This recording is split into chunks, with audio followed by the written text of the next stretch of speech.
Alors, sans plus tarder, nous allons prendre nos Bibles et nous allons lire dans Jérémie 6 à partir du verset 16.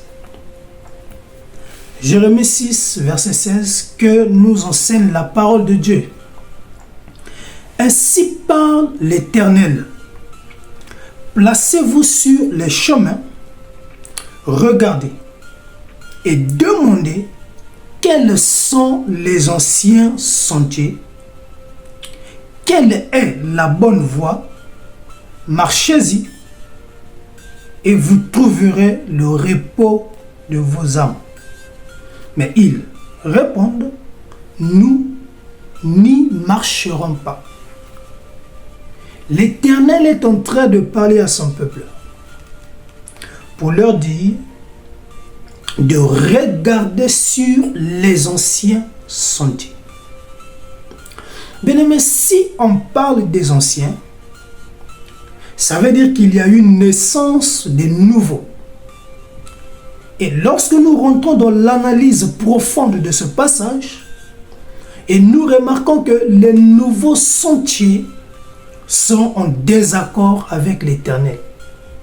Raison pour laquelle il demande à son peuple de repartir sur les anciens sentiers.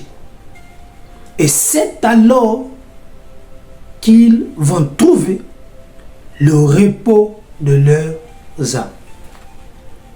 D'où la question de savoir quels sont donc ces anciens sentiers.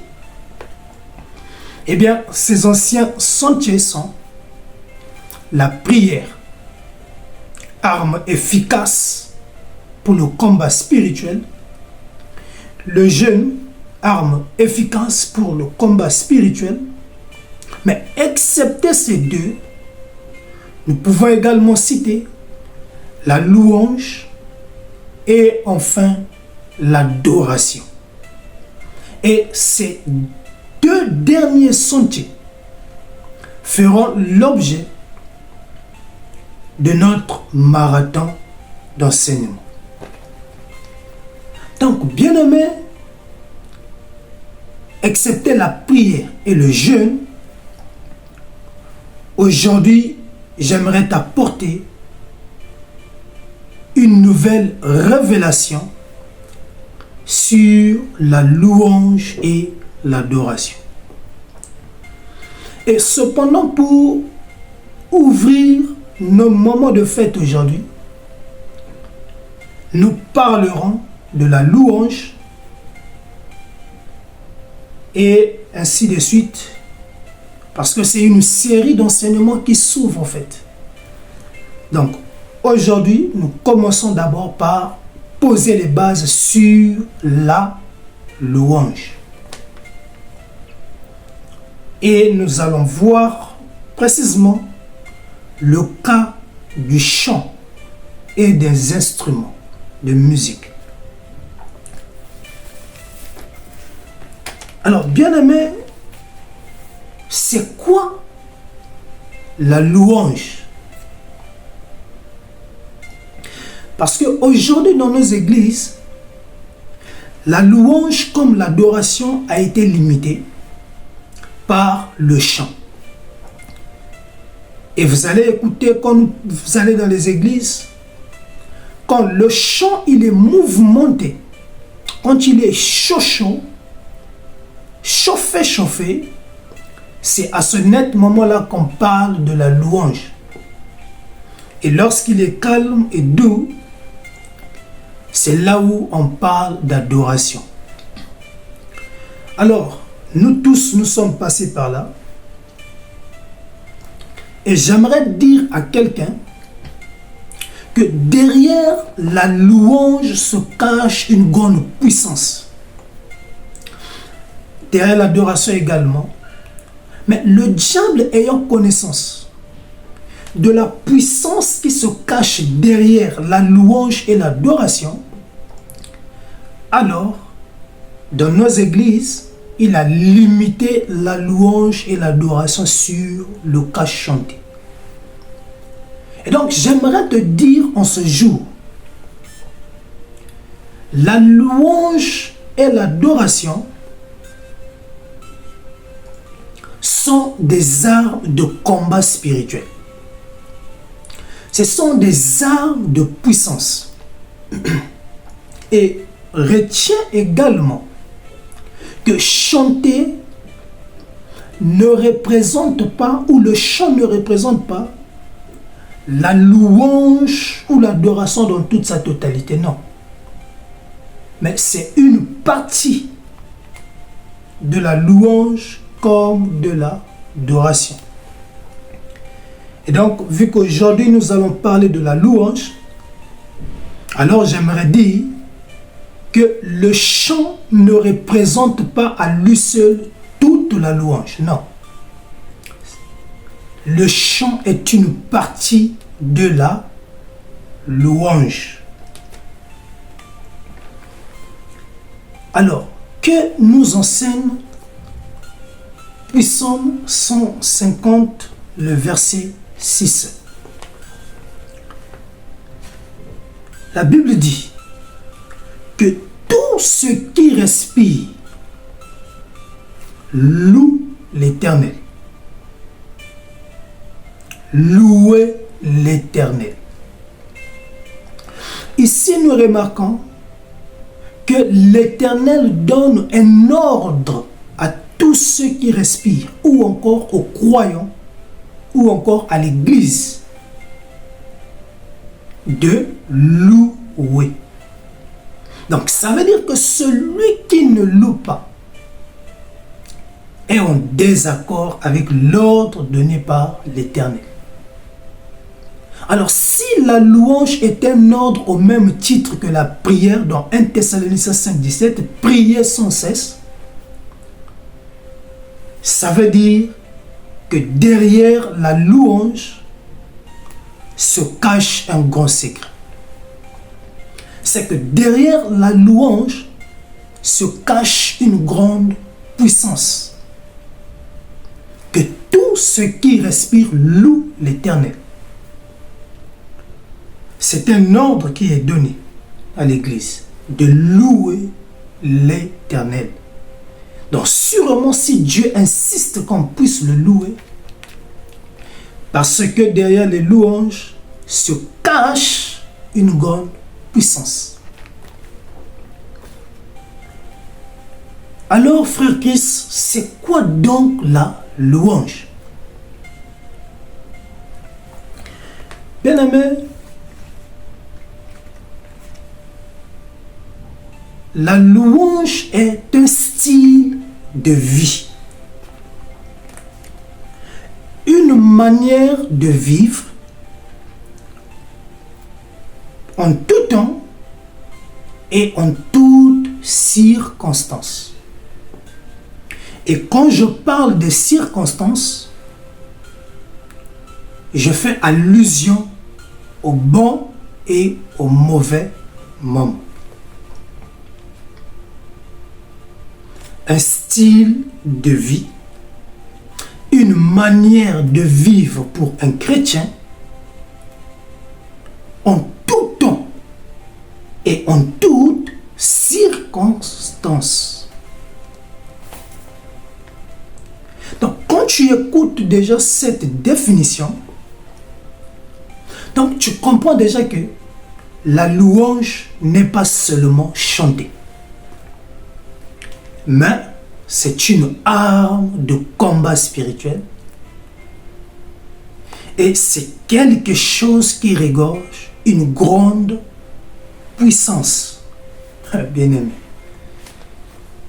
nous avons longtemps limité la louange dans nos églises parce que nous étions dans l'ignorance. Mais je crois que en ce jour, l'Éternel va te sortir de l'ignorance. Alors, nous allons prendre Psaume 22, verset 4, que nous enseigne la parole de Dieu. Écoute, bien-aimé. Pourtant, tu es le Saint. Tu sièges au milieu des louanges d'Israël. Je réponds. Pourtant tu es le Saint. Ici on parle de l'Éternel. Et la Bible va plus loin pour dire, tu sièges au milieu des louanges d'Israël, où je pourrais remplacer Israël par les saints ou les chrétiens.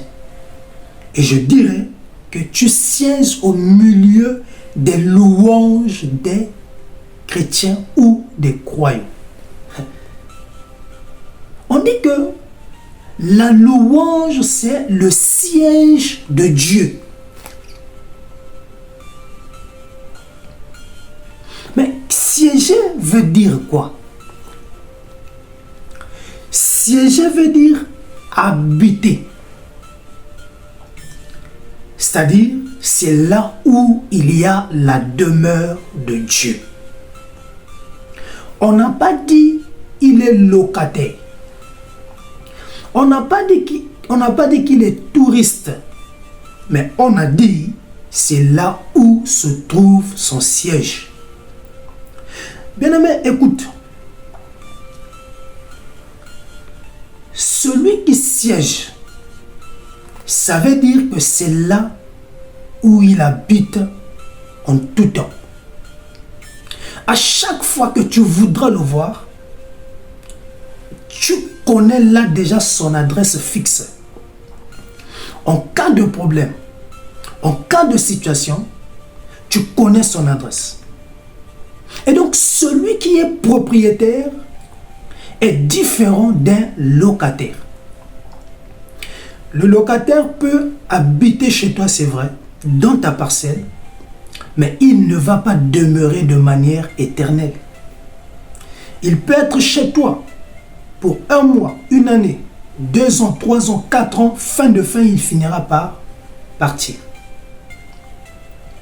Et je prends un cas simple. Supposons que le locataire qui loue dans ta parcelle décède aujourd'hui, dans le plan naturel, sa veillée n'aura pas lieu dans la parcelle où il louait, où il était locataire. On va déplacer la veillée pour l'amener dans sa parcelle familiale. Pourquoi? Parce que là où il louait, ce n'était pas chez lui.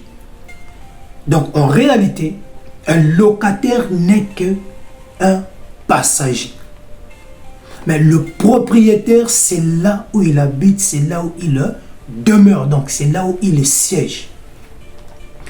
Et c'est différent également d'un touriste. Il peut venir louer une chambre d'hôtel pour 1 mois, 2 mois, fin de fin. Il finira par partir ou continuer son chemin. Mais on dit que le Dieu Tout-Puissant siège dans les louanges d'Israël. Ça veut dire que c'est là où il habite. Et à chaque fois que nous voudrons le rencontrer, il faudra juste louer et il sera manifeste. Je ne sais pas si tu comprends. Voilà, bien-aimé, c'est pour te dire que Dieu siège dans les louanges. Donc, raison de plus pour te dire que la louange, c'est quelque chose de grandiose. Donc, limiter la louange sur le chant ou le cas chanté nous amène à ne pas bénéficier là de toute la puissance cachée derrière la louange. Le chant fait partie de la louange. Mais le chant ne représente pas la totalité de la louange. Parce que nous venons de lire ensemble que dans la louange, c'est là où il y a le siège de l'Éternel. Alors une question demeure. Si Dieu siège dans les louanges, alors où siège Satan? Où siège le diable? Et bien aimé, si Dieu siège dans les louanges, le diable siège dans les critiques, les murmures, le doute, le mensonge et les plaintes. Raison pour laquelle vous allez remarquer, il est souvent très difficile de louer Dieu pendant les moments de souffrance. Parce que la louange, c'est reconnaître les hauts faits et les bienfaits de l'Éternel. Et vous allez remarquer, plus que les chrétiens n'aiment pas les déserts, raison pour laquelle pendant les moments difficiles de leur vie, au lieu de louer Dieu, de rendre grâce à Dieu, alors les chrétiens plongent dans les murmures et les critiques. Or, le fait de critiquer, de murmurer, de douter, alors là, les chrétiens ou les croyants donnent place à l'ennemi, donnent place au diable, parce que c'est là où lui, il trouve son siège.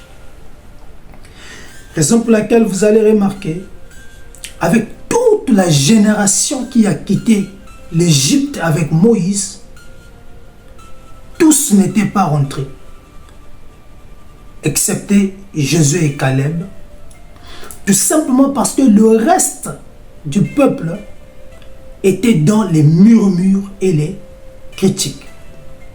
Or, les murmures et les critiques représentent le siège de Satan, ce qui conduit à la mort.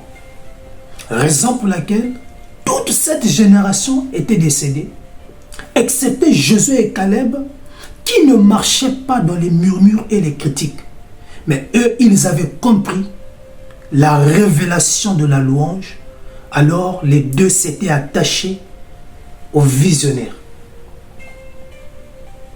Et toute la génération qui avait vu naissance dans le désert était rentrée à Canaan, tout simplement parce que eux, ils avaient pris connaissance de la louange. Et ils avaient compris, il faut s'éloigner des critiques, des murmures, afin d'être sauvés, afin de trouver le repos de leurs âmes.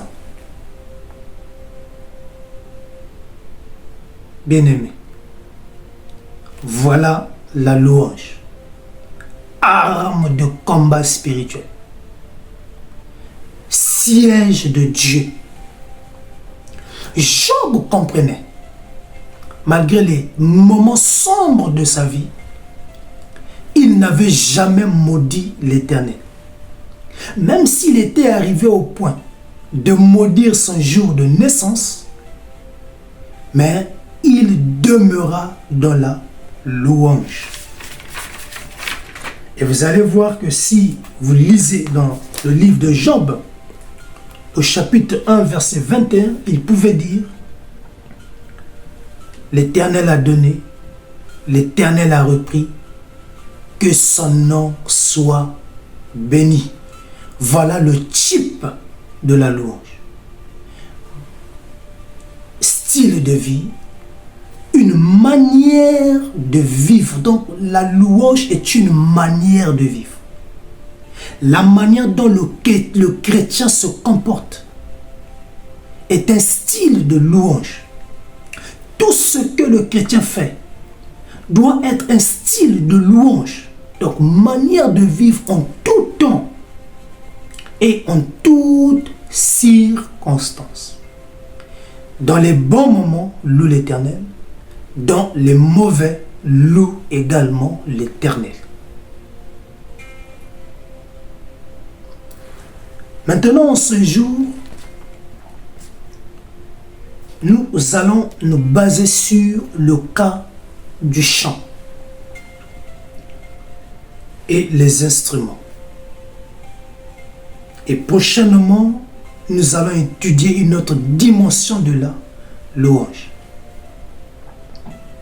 Et comme je te l'ai dit, le chant fait partie de la louange, Mais le chant à lui seul ne représente pas la totalité de la louange. Ce n'est qu'une partie de la louange.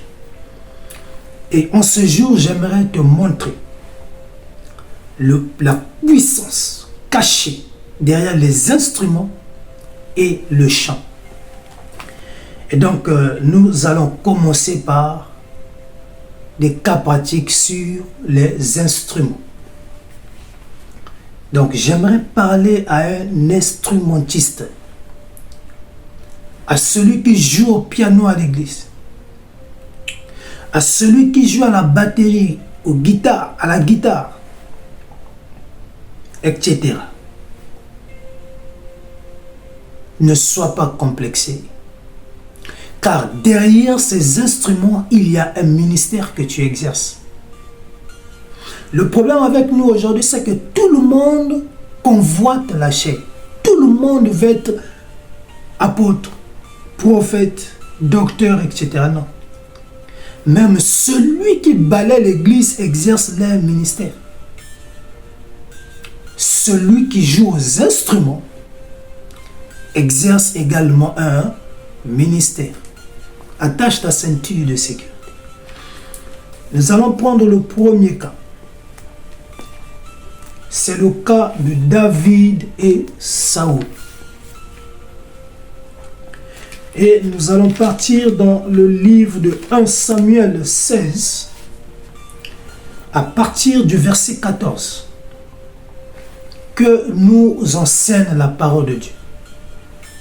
L'Esprit de l'Éternel se retira de Saül,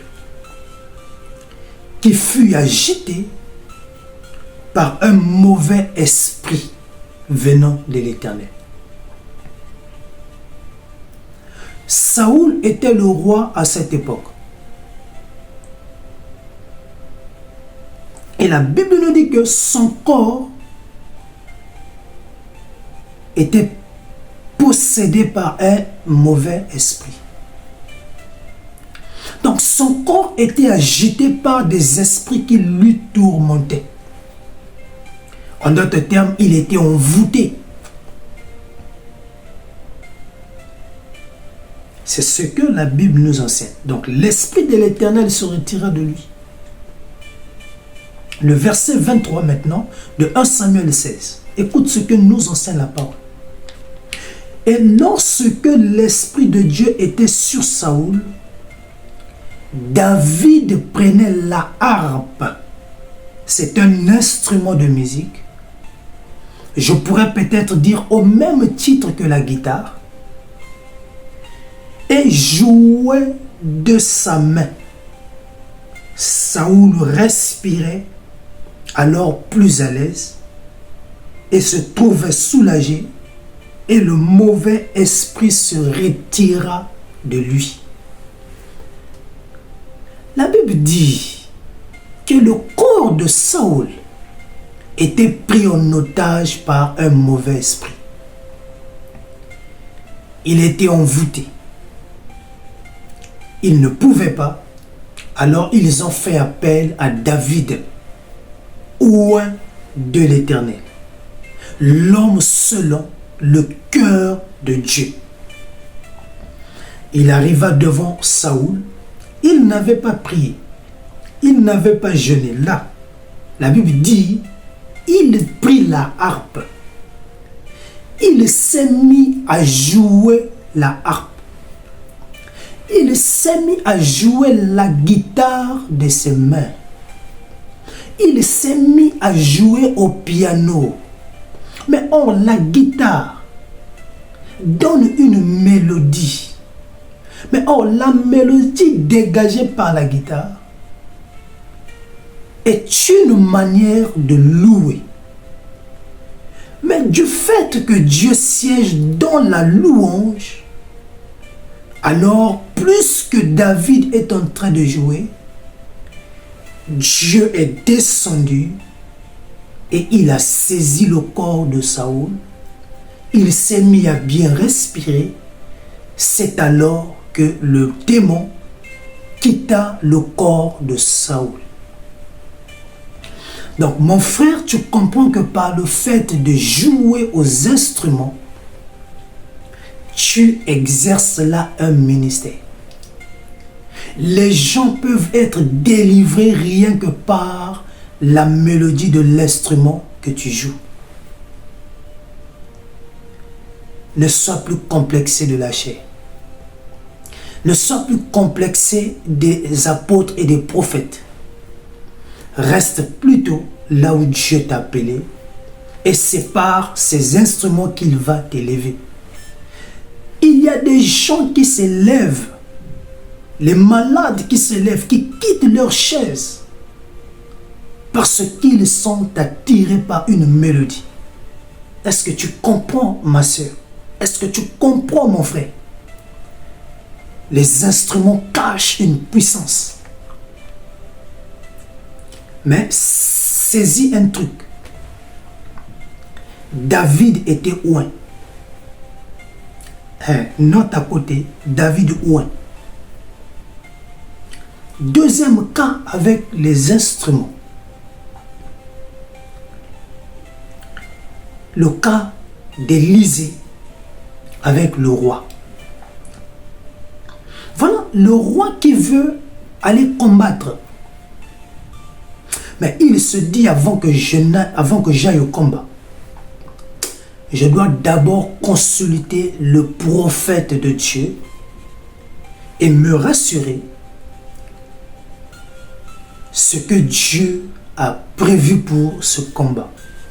Ou quel est le message de Dieu avant ce combat. Alors il va aller consulter le prophète Élisée. Et nous sommes dans le livre de 2 Rois, au chapitre 3, versets 15 à 16, que nous enseigne la parole de Dieu. Maintenant, amenez-moi un joueur de harpe. Mais la Bible dit que dans l'Ancien Testament, le prophète était un voyant. Donc on partait consulter Dieu à travers les prophètes. Et quand ils sont venus devant Élisée, Élisée a dit, avant que je ne commence à parler, au nom de l'Éternel, amenez-moi un joueur ou des joueurs de harpe, des joueurs de piano, de guitare, de tout ce qui est instrument de musique. Et il va leur dire de jouer. Donc voilà, et suis maintenant la suite. Et comme le joueur de harpe jouait, la main de l'Éternel fut sur Élisée. Verset 16, et il dit, ainsi parle l'Éternel. Le c'est ainsi dit l'Éternel ou parle l'Éternel est venu après avoir écouté la mélodie que dégageait l'instrument de musique. Et nous avons lu que plus qu'ils sont en train de jouer, c'est par là que la main de l'Éternel saisit Élisée et fait descendre une onction prophétique. Les instruments de musique amènent sur scène l'onction prophétique. C'est alors qu'il s'est mis à prophétiser pour le roi, le royaume, etc. Dieu siège dans la louange d'Israël, dans la louange des saints. Plus qu'ils sont en train de jouer, cette mélodie monte au ciel et amène Dieu à descendre et à saisir le corps d'Élisée. Et lui maintenant, il pouvait dire ainsi par l'Éternel. L'onction prophétique est descendue par le fait d'écouter le son de la harpe. Donc ne te néglige pas, mon frère. La batterie que tu joues là, c'est un ministère. La guitare que tu joues là, c'est un ministère que tu exerces. Il y a quelqu'un qui va dire, mais pourquoi je dis ministère? Mais ministère veut tout simplement dire service. Celle qui balaie à l'église exerce aussi un ministère. Donc ne soyons pas complexés. Dieu t'a appelé au protocole, reste au protocole. Mais toi que Dieu a appelé comme instrumentiste, reste là, ne sois pas complexé. Car tu exerces là un ministère.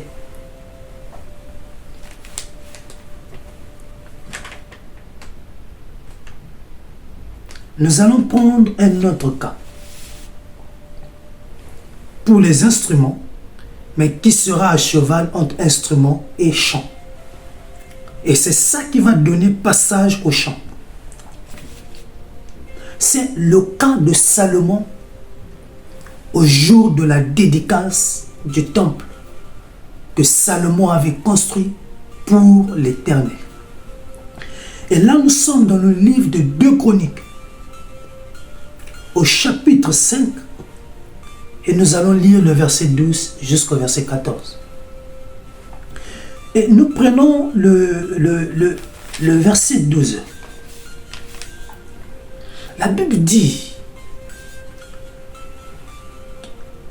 et tous les Lévites, c'est-à-dire les sacrificateurs,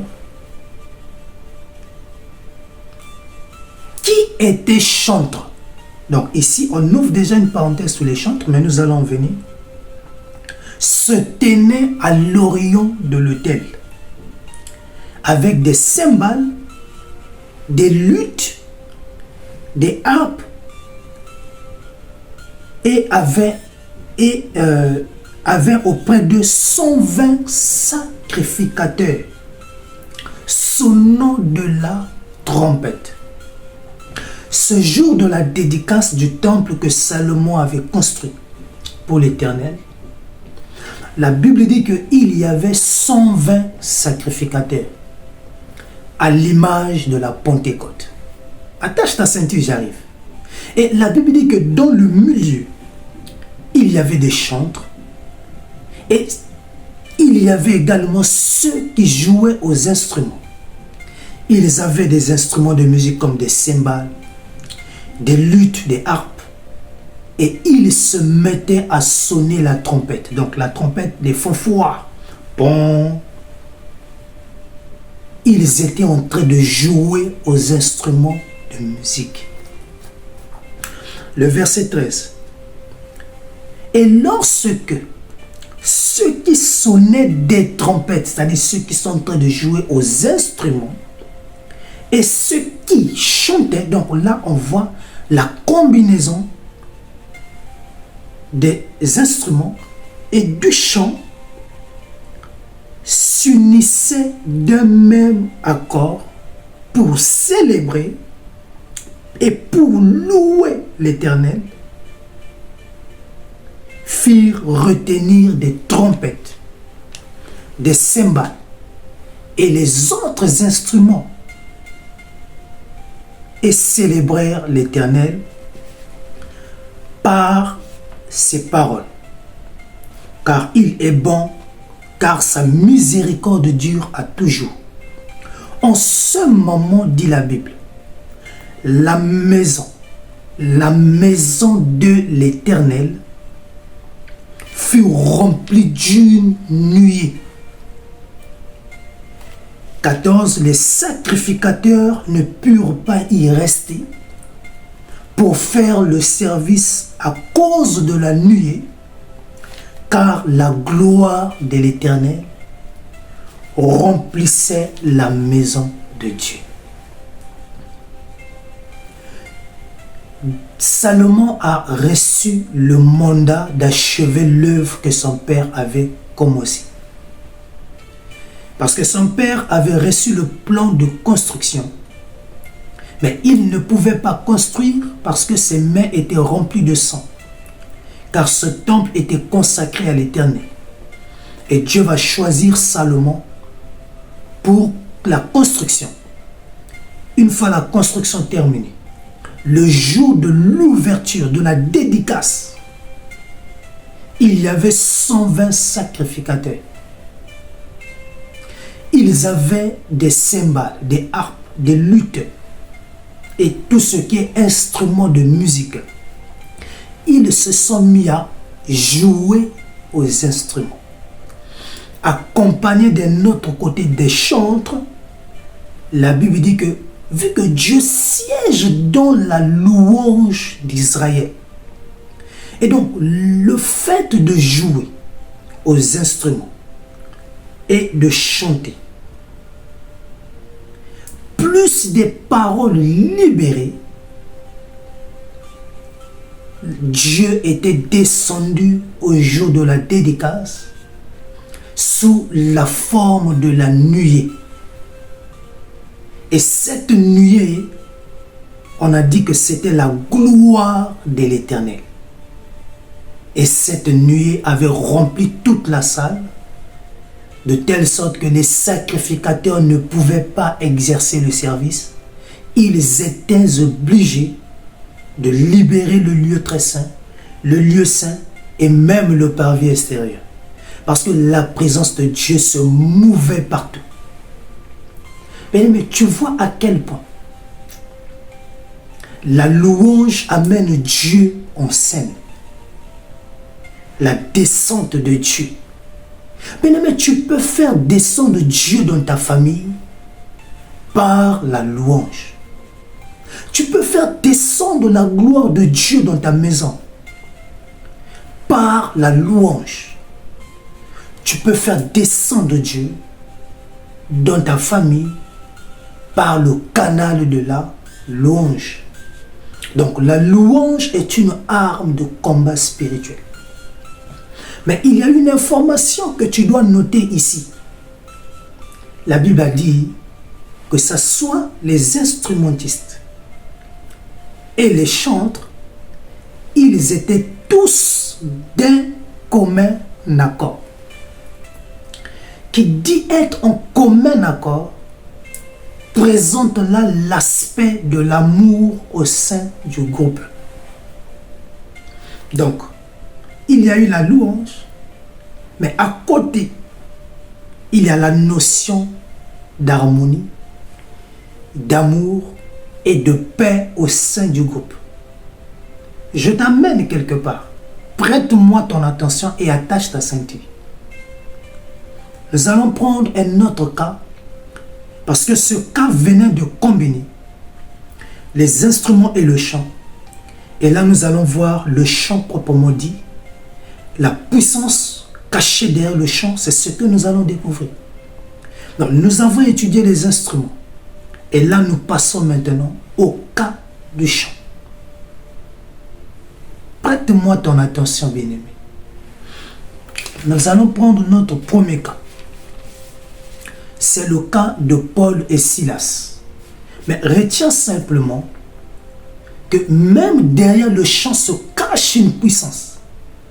Car dès l'ouverture, les murs de Jéricho sont tombés par les chants des enfants d'Israël. Bien-aimé, la louange fera tomber tes ennemis. Tous ceux qui en veulent à ta vie vont tomber par la puissance de la louange. Pourquoi? Parce que dans la louange se cache ou se trouve l'Éternel des armées, le combattant fidèle, un boxeur qui tape ses adversaires par KO à la première seconde, le chasseur qui ne rate pas sa cible, l'homme invaincu et qui n'a jamais été vaincu et qui n'a jamais perdu un combat. Même à la croix, le diable pensait vaincre. Mais non, ce n'était qu'une stratégie pour Jésus de voir les stratégies d'attaque de son ennemi. Or, ce que le diable avait oublié, c'est que la mort avait un délai. Et il lui restait juste une arme, ou je pourrais dire, en fait, la mort avait des aiguillons, mais ce jour-là, il ne se rendait pas compte qu'il était à son dernier aiguillon. Et lorsqu'il a pris cet aiguillon en mettant à Christ, fini. C'était le dernier qu'il avait utilisé.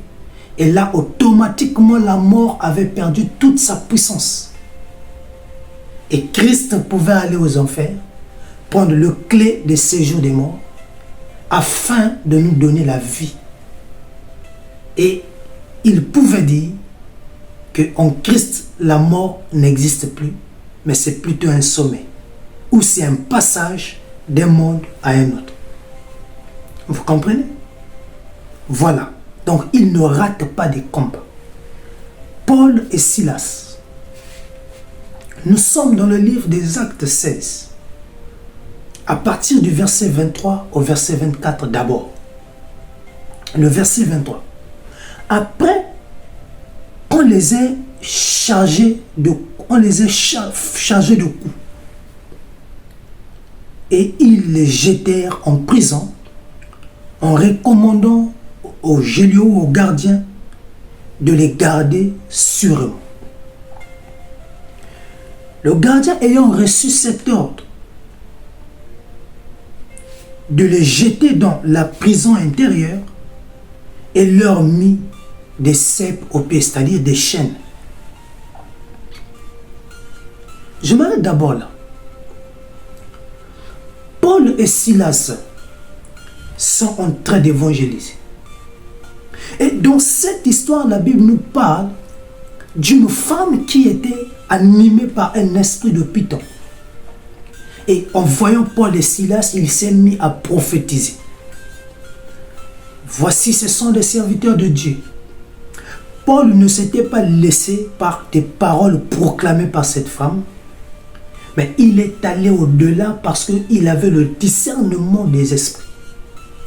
Et là, il pouvait réprimander cet esprit.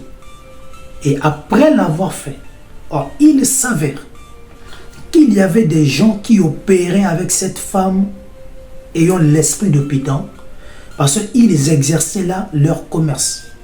Donc le fait que Pierre et Paul, j'allais dire, aient réprimandé la femme et prononçant la parole en disant « arrière de moi, esprit de Python », c'était une manière de leur démasquer. Et c'était une manière pour Paul de mettre à nu leur commerce. Et tellement qu'eux, ils prêchaient la vérité, alors ces gens-là ont monté un complot pour les faire arrêter. Et ils ont dit qu'ils étaient en train de s'aimer le trouble, en train de prêcher un message contraire.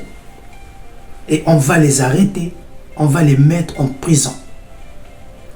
On les attache les chaînes, et on ferme la prison. Le verset 25. Vers le milieu de la nuit, Paul et Silas priaient. Ils ont commencé à prier. Et Paul étant l'ancien, pouvait dire à Silas, on a prié. C'est vrai qu'on a prié. Mais j'aimerais te montrer une nouvelle tactique, une nouvelle méthode. Bien aimé, la prière, c'est quoi?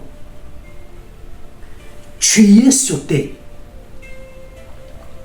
Tu fais monter tes paroles au ciel pour prendre la solution de ton problème entre les mains de Dieu et descendre avec cette solution. Ou encore, la solution à ton problème est entre les mains de l'Éternel.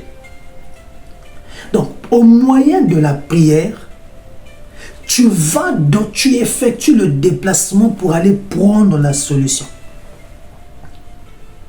Mais la louange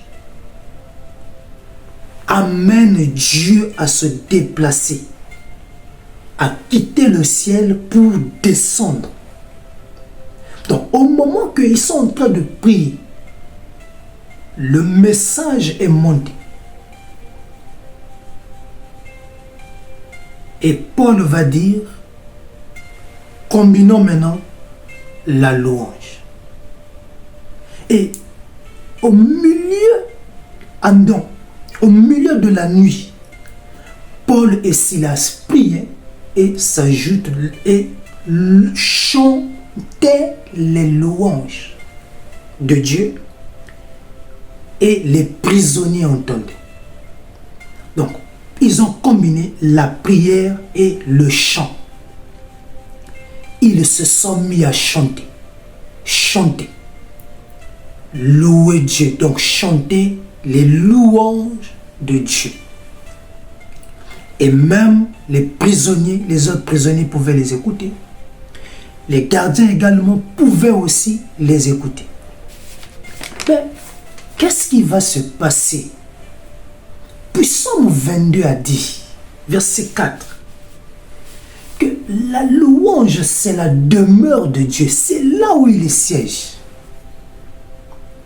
Mais qu'est-ce qui va se passer par la suite? Écoute, tout à coup, au verset 26, il se fit un grand tremblement de terre, en sorte que les fondements de la prison furent ébranlés.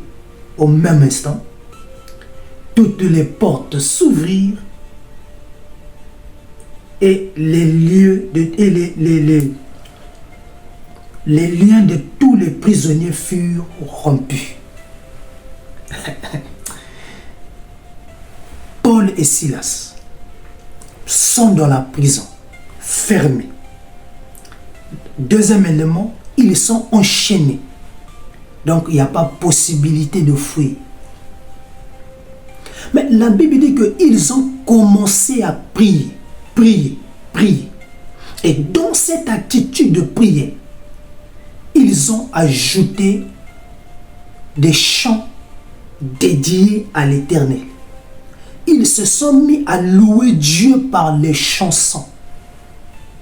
Mais vu que Dieu siège dans la louange, et dans cette louange de Paul et Silas, cette louange pouvait monter, ouvrir les écluses du ciel et faire descendre Dieu dans cette prison. Et la descente de Dieu provoqua un tremblement de terre qui avait ouvert toutes les portes de prison, et par la suite les chaînes auxquelles Paul et Silas étaient enchaînés furent automatiquement coupées. C'est l'image de la Pentecôte, tous unis d'un commun accord, où l'amour de Dieu se répandait entre les 120, comme au jour de la dédicace du temple de Salomon. 120 lévites, à la Pentecôte 120, tous d'un commun accord, leur louange monta au ciel, pouvait ouvrir les écluses du ciel, et dans cette louange, Dieu était descendu. C'est exactement ce qui se passe avec Paul et Silas. La descente de Dieu coupe les chaînes auxquelles ils étaient liés, leur libère des prisons et leur fait sortir. Tu t'es longtemps lamenté, mais laisse-moi te dire, voilà la formule. Toi qui es maintenu par les esprits des eaux, par les esprits de forêt, par les esprits impurs, la tactique combine la prière et chante des louanges à l'Éternel. C'est dans cette louange que Dieu descendra et pourra te libérer. Même si tu as été enfermé dans une bouteille, il est capable de casser cette bouteille. Même si tu étais enfermé, bien-aimé, dans une marmite, il est capable de te libérer. Même si tu as été enchaîné au fond des eaux, il est capable de briser les chaînes et de te sortir de là par la louange. Car ne néglige pas ceci, parce que la louange est une arme efficace de combat spirituel. chantre qui m'écoute, tu as là un ministère. Nous avons vu des paralytiques se lever par la puissance de la louange. Des boiteux laisser les béquilles par la puissance de la louange. Mais il y a un élément très capital et très important à souligner dans ce cas, c'est la présence de la prière. Écoute-moi. David était où? Au jour de la dédicace, tous d'un commun accord. Au jour de la Pentecôte, tous d'un commun accord. La dédicace et la Pentecôte, c'est la même chose.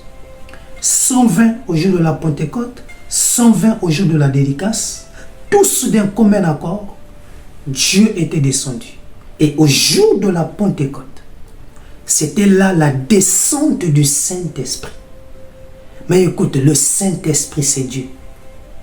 Et sa descente était accompagnée d'un baptême de feu et d'un baptême du Saint-Esprit, ce qui a amené les gens à parler en langue.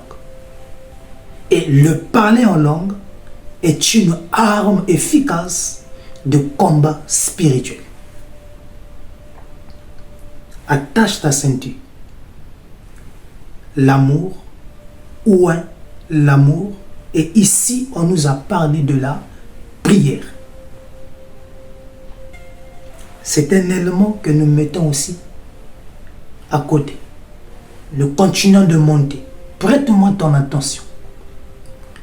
Je suis en train de parler à un chanteur, à un groupe de chantres aujourd'hui. Parce que tu te négliges. Non, ne te minimise pas. Même si on a dit que ta voix là n'est pas bonne, continue d'exercer. Fournis d'efforts. Parce que derrière ta voix, des gens vont vivre la main de l'Éternel. N'écoute pas ceux qui viennent te minimiser. Ceux qui viennent te décourager après le service. Dis-leur, je ne vous gère pas. Ce qui m'intéresse, c'est de travailler pour l'Éternel. Nous allons prendre un autre cas. Et c'est notre dernier cas. C'est le cas de Josaphat. Josaphat. Et là, nous allons partir dans le livre de 2 Chroniques 20. Et nous allons prendre les 2 premiers versets. La Bible nous dit que Josaphat vivait en paix. Quelque temps après, 3 royaumes, à savoir le royaume de Moab, le royaume des Maonites, donc les Moabites, les Maonites et les fils d'Amon, donc des Ammonites. Donc 3 royaumes vont s'unir, vont comploter contre Josaphat, contre le royaume de Josaphat, roi de Juda. Donc les 3 vont comploter pour vouloir lui faire la guerre. Et les 3 vont s'organiser pour passer à l'acte. Et au moment où les 3 royaumes s'élèvent pour s'approcher du royaume de Josaphat, alors les mercenaires de Josaphat pouvaient les voir de loin. Ils sont venus rapporter l'information à Josaphat en lui disant que les fils d'Amon, les Moabites et les Maonites se sont levés pour venir nous faire la guerre. Au verset 3 de 2 Chroniques 20, verset 3, la Bible va nous dire que dans sa frayeur, Josaphat se disposa à chercher l'Éternel. Il n'a pas paniqué comme tel. Mais il s'est dit, je dois chercher la face de l'Éternel. Et la Bible ajoute, il publia un jeûne pour tout Juda. Paul et Silas, prière plus chant. Dédicace, instrument, chant plus amour. Paul et Silas, prière plus chant. Et dans le cas de Josaphat, un élément se dégage, le jeûne. Tu notes jeûne à côté. Quand il publia le jeûne, tout le pays était en jeûne, y compris les animaux. Il fallait chercher la face de l'Éternel. Du verset 13 jusqu'au verset 15, l'Esprit de Dieu va se saisir de Jacaziel, fils de Zacharie. Et il va se mettre à parler de la part de Dieu, c'est-à-dire à prophétiser. Et dans sa prophétie, il pouvait dire à Josaphat, Dieu a agréé ton jeûne. Sache-le, que vous n'aurez pas à combattre, mais l'Éternel combattra à votre place. N'aie plus peur, monte pour aller combattre les fils de Moab, d'Ammon et les Maonites. Voilà comment il aura force et courage. Parce qu'il a écouté Dieu lui parler à travers son instrument. Et alors, ils vont donc décider d'aller au lieu de rencontre prévu pour le combat. Et là, nous quittons le verset 15. Nous allons directement au verset 20 jusqu'au verset 24. Que nous enseigne la parole. Nous sommes dans le livre de 2 Chroniques, verset 20 à 24. Dans 2 Chroniques 20, verset 20 à 24. Le verset 20. Le lendemain, ils se mirent en marche de grand matin pour le désert de Tekoa. À leur départ, Josaphat avait eu une révélation. Il avait la connaissance de Psaume 22:4. Alors, il pouvait dire, Josaphat se présenta et dit, écoutez-moi Juda, habitants de Jérusalem.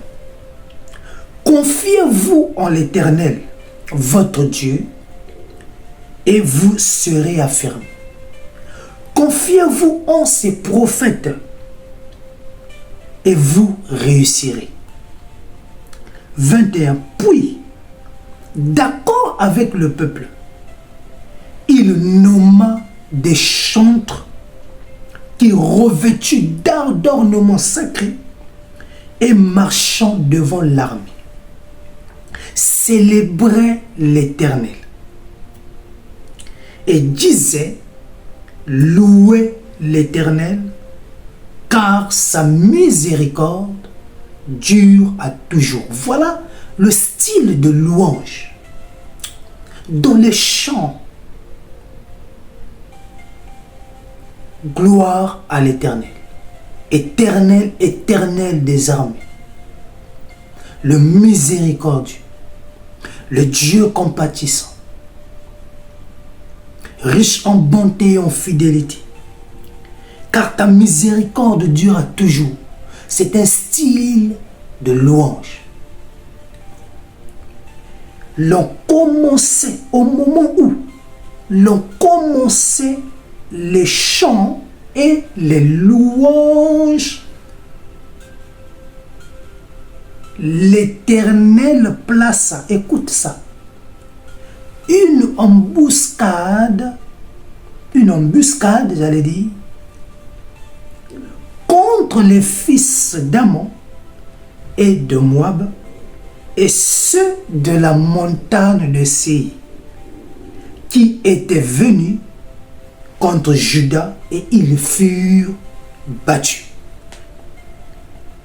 Je m'arrête d'abord là. Dieu leur a dit, ne vous inquiétez de rien, je combattrai à votre place. Mais ayant la connaissance de comment amener Dieu à prendre possession, à descendre, alors Josaphat pouvait dire, placez les chantres au devant. Et après les chantres venait l'armée, les soldats. Et la Bible dit que les chantres s'est mis à chanter des louanges à l'Éternel. Mais Dieu siège dans la louange. Et dans les louanges des enfants d'Israël, Dieu était descendu. Et la descente de Dieu a permis de s'aimer la confusion dans le camp des ennemis. Et là, ils pouvaient s'entretuer entre eux.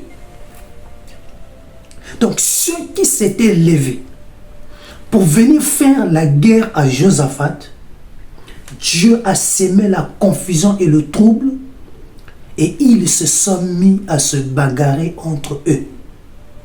Voilà la manière ou la manifestation de la prophétie que Dieu avait donnée par Jacaziel en disant « Gardez silence, je combattrai à votre place ». Mais il fallait donc amener Dieu à se manifester. Josaphat, saisi par la révélation, il plaça les chantres au devant. Ils se sont mis à chanter et à louer l'Éternel.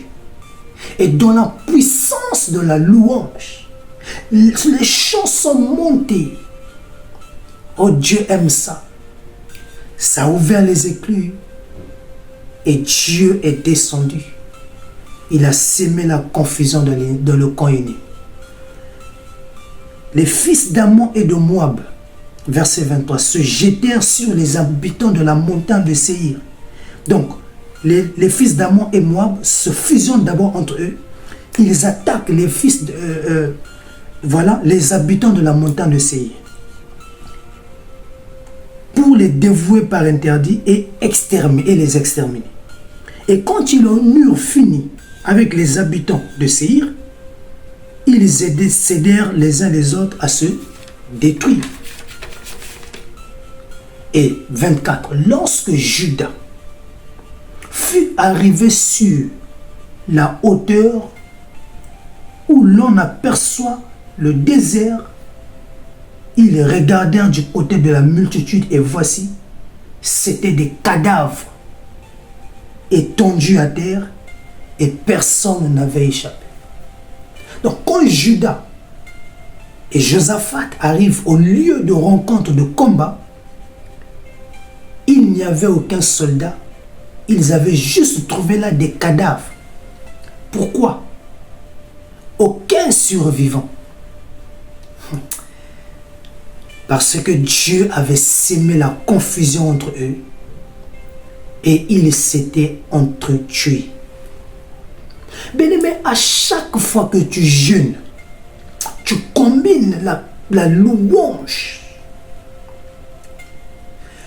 Et dans la louange là, Dieu descend et il sème la confusion dans le camp de tes ennemis. Tous ceux qui complotent contre toi, à chaque fois que tu loues l'Éternel, Dieu sème toujours une confusion dans leur camp. C'est pour te dire, continue à louer, sois dans la louange, dans l'attitude de louange. Sois un loueur de Dieu. Loue Dieu en tout temps, en toutes circonstances. Dans les bons comme dans les mauvais moments, apprends à louer Dieu. Apprends à reconnaître les hauts faits et les bienfaits. Rien que le souffle de vie est une occasion pour toi de louer l'Éternel. Le renouvellement d'énergie, de santé est une manière là pour toi de le louer. Maintenant, je vais passer mon message. Dans le cas de David, c'était un ouin. Un ouin, c'est quelqu'un qui a le Saint-Esprit. C'est quelqu'un qui a l'Esprit de Christ en lui. C'est quelqu'un qui vit la parole. C'est quelqu'un qui médite la parole. Et c'est quelqu'un qui propage la parole. Première des choses. Deuxième des choses, que ce soit au jour de la dédicace, au jour de la Pentecôte, tous d'un commun accord, l'amour de Dieu, l'amour des prochains, l'amour d'exercer et l'amour de l'Église, d'aimer ceux qui sont au sein du groupe, d'aimer, d'avoir l'harmonie dans le sein du groupe. Parce que là où il y a l'amour, il n'y a pas d'hypocrisie. Là où il y a l'amour, il n'y a pas la méchanceté. Là où il y a l'amour, il n'y a pas la haine. Troisième des choses, c'est le cas de Paul et Silas. La prière. Dans le cas de Josaphat, nous avons le jeûne. Voilà les 4 éléments qui doivent accompagner un groupe de chanteurs. Ça veut dire qu'un groupe de chanteurs qui respecte ces éléments doit expérimenter la présence de Dieu pendant le culte. Ça veut dire quand les chanteurs se mettent à chanter des louanges, l'atmosphère de la salle, de l'église doit changer. Par leur louange, le Saint-Esprit est censé descendre. Dans leur louange, on est censé voir des miracles et observer la descente d'une onction. On doit là constater la présence manifeste de Dieu en train de se mouver dans la salle, saisir l'église et préparer les cœurs à l'écoute de la parole. On doit normalement enregistrer des témoignages, des paralytiques sous la puissance de la louange qui doivent quitter leur siège pour louer. Mais malheureusement dans nos églises, on ne remarque plus ces choses. Un groupe de chanteurs peut conduire un culte du début jusqu'à la fin, même pas manifestation d'onction, même pas de chair d'épaule, même pas manifestation du Saint-Esprit. Vous donnez là encore un travail aux intercesseurs et aux prédicateurs. Et un groupe de chanteurs qui ne manifeste pas la présence du Saint-Esprit, ce groupe-là est malade. Ce groupe-là n'a pas les moments de consécration. Ils n'ont pas des moments de jeûne. Ils n'ont pas des moments de prière pour le groupe ou des concentrations individuelles, il n'y en a pas. Et quand vous regardez, dans ce groupe-là, règne la jalousie. Lorsque l'autre chante mieux, toi, au-dedans de toi, ça crée une colère.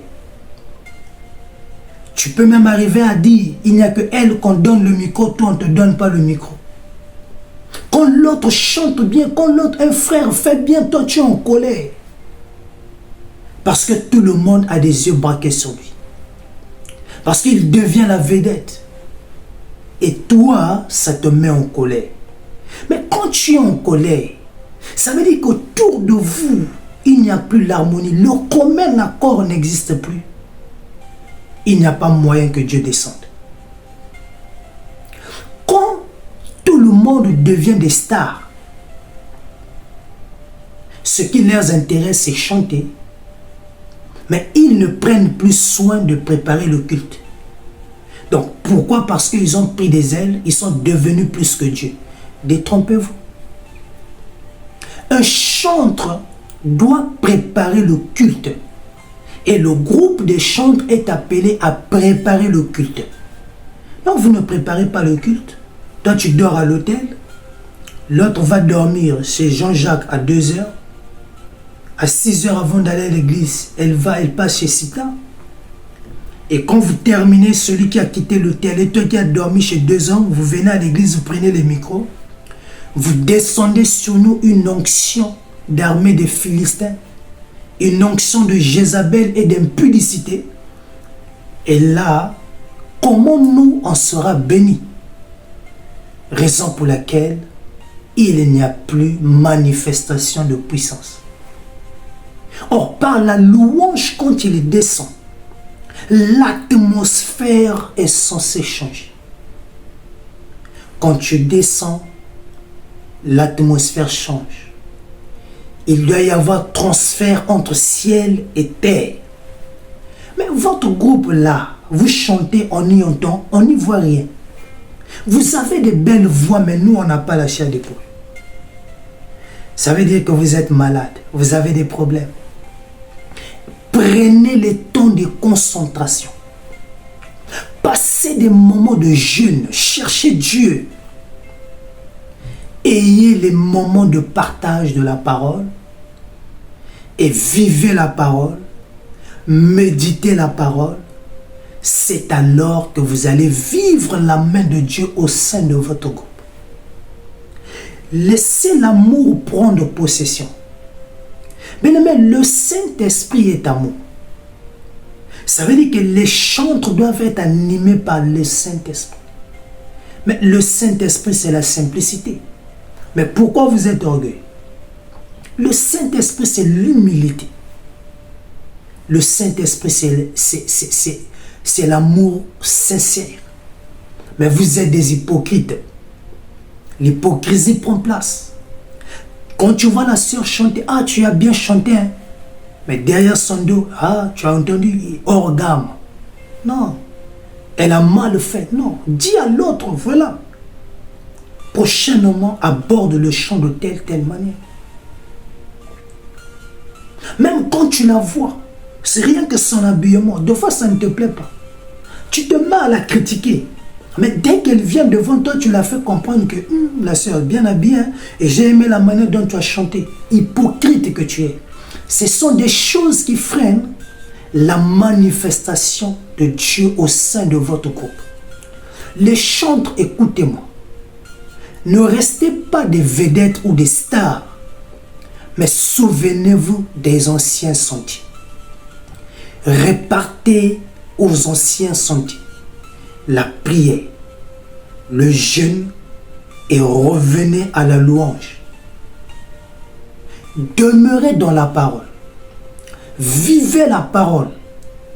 C'est alors que, quand vous allez exercer votre ministère, en chantant, c'est alors par le chant nous allons observer des délivrances. Les instrumentistes, soyez unis. Ne laissez pas la jalousie ni la haine prendre le dessus sur vous. Mais laissez-vous guider, conduire par le Saint-Esprit. Laissez le Saint-Esprit être au centre de votre groupe. Nourrissez le Saint-Esprit au sein de votre groupe. Par la parole. En méditant la parole. En écoutant la parole. En vivant la parole. En propageant la parole. Laissez l'amour prendre le dessus. L'harmonie au sein de votre groupe. C'est alors la combinaison des instruments et des chantres pour en faire descendre la nuée de gloire dans l'église.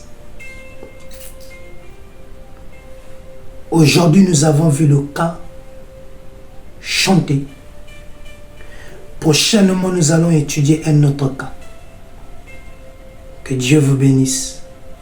Père, merci pour ce moment d'enseignement. Merci d'avoir été au contrôle et merci de nous apporter la révélation. Que ton nom soit béni, Père. Que ton nom soit loué, Papa.